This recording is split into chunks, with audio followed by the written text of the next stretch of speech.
तो हम लोग अगले क्लास में 39 तक क्वेश्चन सोल्व कर दिए थे। आज क्वेश्चन नंबर 40 से स्टार्ट करेंगे। तो समय देर न गवाते हुए क्वेश्चन का स्टार्ट करते हैं।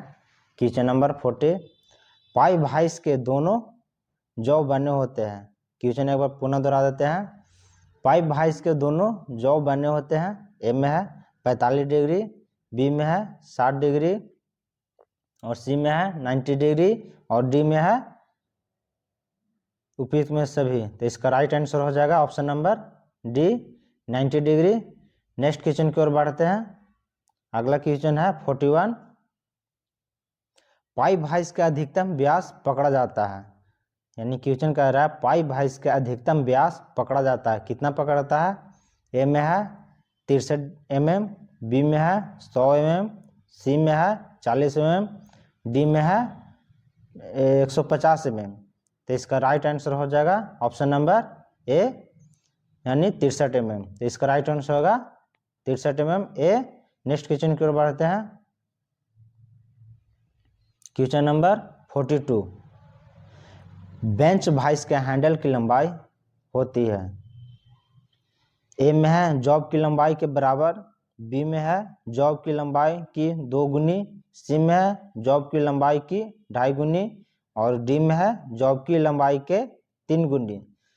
एक बार पुनः क्वेश्चन दोहरा देते हैं। बेंच भाइस का हैंडल की लंबाई होती है। कितना होती है? ए में है जॉब की लंबाई के बराबर, बी में है जॉब की लंबाई की 2 गुनी, सी में है जॉब की लंबाई की 2.5 गुनी, डी में है जॉब की लंबाई के 3 गुनी। तो इसका राइट आंसर हो जाए ऑप्शन नंबर सी, जॉब की लंबाई के 2.5 गुनी होती है। नेक्स्ट क्वेश्चन की ओर बढ़ते हैं। क्वेश्चन नंबर 43, लैग भाइस का प्रयोग किया जाता है। ए में है कारपेंटर शॉप में, बी में है सीट मेटल शॉप में, सी में है फिटिंग शॉप में, डी में है फोर्जिंग शॉप में।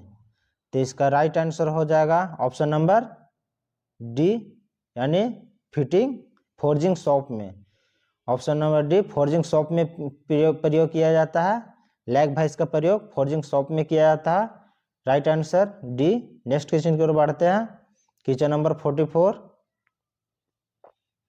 टूल मेकर क्लैंप का प्रयोग किया जाता है। क्वेश्चन एक बार पुनः दोहरा देते हैं। टूल मेकर क्लैंप का प्रयोग किया जाता है। ए में है रैप कार्ज को पकड़ने के लिए, बी में है स्क्रू को पकड़ने के लिए, सी में है फिनिशिंग किए जॉब को पकड़ने के लिए और डी में है उपयुक्त में से सभी। तो इसका राइट आंसर हो जाएगा ऑप्शन नंबर सी यानी फिनिशिंग किए जॉब को पकड़ने के लिए प्रयोग किया जाता है। तो इसका राइट आंसर होगा सी। नेक्स्ट क्वेश्चन की ओर बढ़ते हैं। क्वेश्चन नंबर 45, स्लेज हैमर में से अधिकतम कितने वजन में होते हैं? एक बार पुनः क्वेश्चन को दोहरा देते हैं। स्लेज हैमर निम्न में से अधिकतम कितने वजन में होते हैं? ए में है 2 किलोग्राम, बी में है 4 किलोग्राम, सी में है 6 किलोग्राम और डी में है 10 किलोग्राम। तो इसका राइट आंसर हो जाएगा ऑप्शन नंबर डी यानी 10 किलोग्राम। 2 से लेकर 10 किलोग्राम के बीच में रहता है, इससे अधिक नहीं होता है। तो इसका राइट आंसर होगा डी 10 किलोग्राम। नेक्स्ट क्वेश्चन की ओर बढ़ते हैं। क्वेश्चन नंबर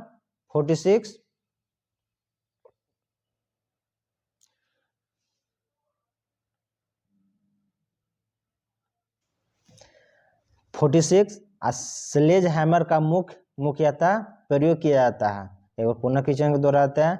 स्लेज हैमर का मुख्यतः प्रयोग किया जाता है। ए में है समान कार्य के लिए, बी में है कारपेंटर कार्य के लिए, सी में है सीट मेटल कार्य के लिए और डी में है फोर्जिंग कार्य के लिए। तो इसका राइट आंसर हो जाएगा ऑप्शन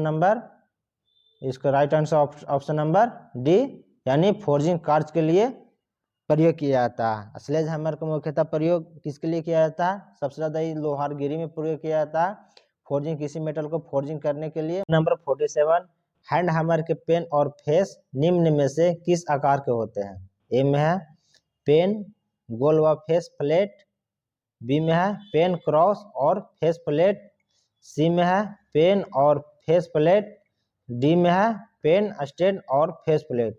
तो इसका राइट आंसर होगा option number C option number C pen और face flat. Right answer C. Next question की ओर बढ़ते हैं। Question number 48। क्ला हैमर का प्रयोग निम्न में से किस कार्य के लिए किया जाता है? एक पुनः क्वेश्चन को दोहरा देते हैं। क्ला हैमर का प्रयोग निम्न में से किस कार्य के लिए किया जाता है? ए में है लकड़ी से कील निकालने के लिए, बी में है फोर्जिंग के लिए, सी में है समान कार्य के लिए और डी में है शीट मेटल के कार्य के लिए। तो इसका राइट आंसर होगा ऑप्शन नंबर ए, लकड़ी में से कील निकालने के लिए किस हैमर का प्रयोग किया जाता है? तो क्ला हैमर का प्रयोग। इसका राइट आंसर ए होगा। नेक्स्ट क्वेश्चन की ओर बढ़ते हैं। Question number 49। Question number 49। Hammer के हैंडल में पचड़ लगाने का निम्न में से मुख्य उद्देश्य क्या है?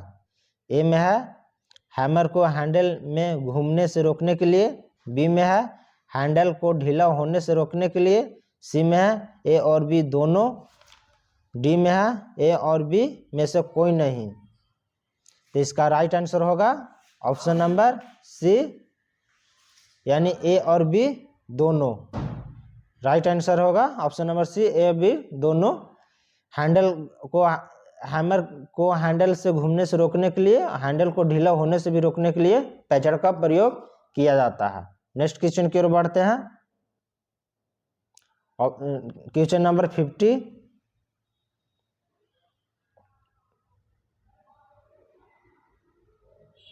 Question number 50। कई बार हैमर का फेस मशरूम हो जाता है, जिसका संभवतः कारण क्या है?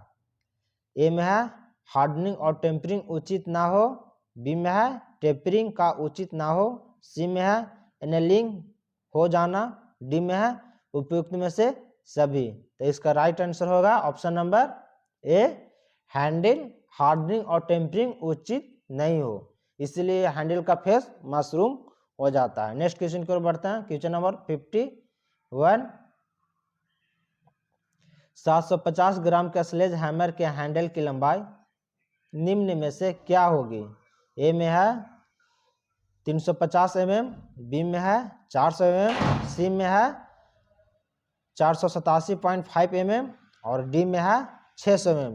तो इसका राइट आंसर होगा ऑप्शन नंबर सी, 487.5 mm। 750 ग्राम स्लेज हैमर का हैंडल की लंबाई होता है। नेक्स्ट क्वेश्चन की ओर बढ़ते हैं। Question number 52।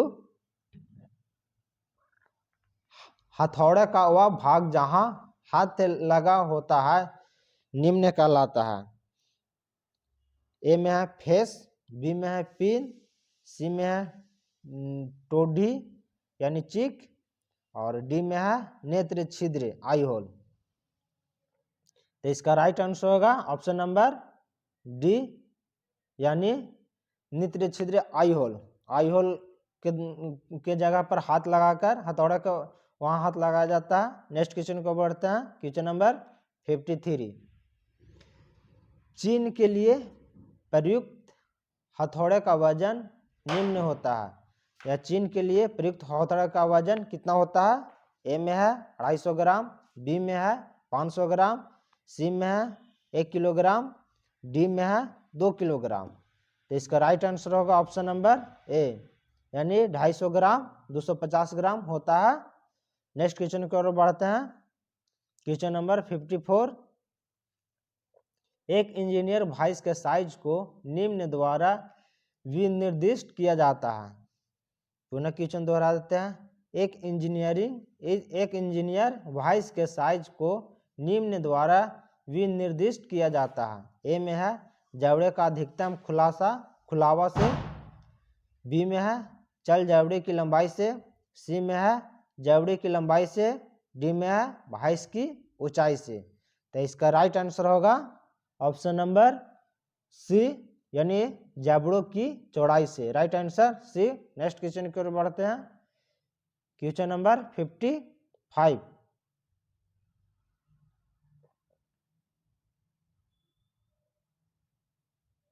Question number 55।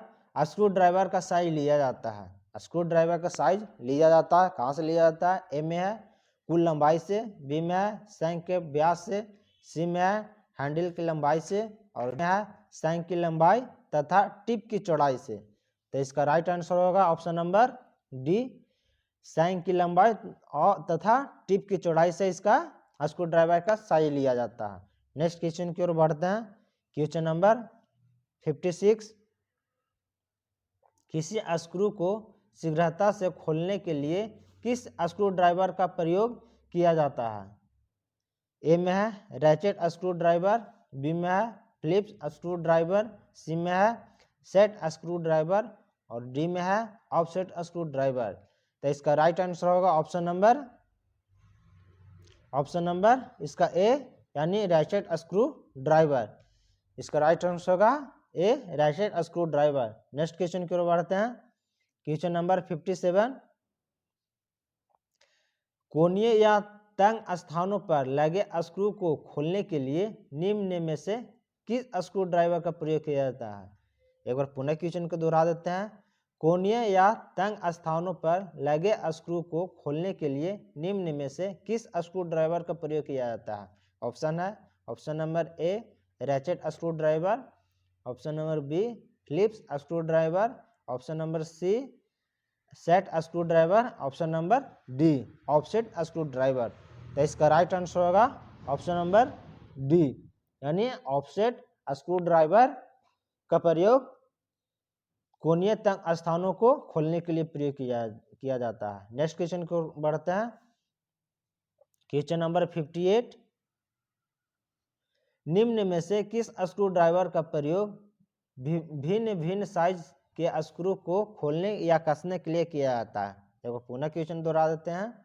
निम्न में से किस स्क्रू ड्राइवर का प्रयोग भिन्न भिन्न साइज को स्क्रू को खोलने या कसने के लिए किया जाता है? ए में है सेट स्क्रू ड्राइवर, बी में है रैचेट स्क्रू ड्राइवर, सी में है फिलिप्स स्क्रू ड्राइवर, डी में है उपयुक्त में से कोई नहीं। तो इसका राइट आंसर होगा ऑप्शन नंबर ए सेट स्क्रू ड्राइवर। कई सेट में स्क्रू ड्राइवर आता है, इसलिए ऑप्शन नंबर ए सेट स्क्रू ड्राइवर विभिन्न स्थानों को स्क्रू को खोलने या कसने में प्रयोग किया जाता है। क्वेश्चन नेक्स्ट क्वेश्चन की ओर बढ़ते हैं। क्वेश्चन नंबर 59, एक स्क्रू ड्राइवर की शंख बनी होती है।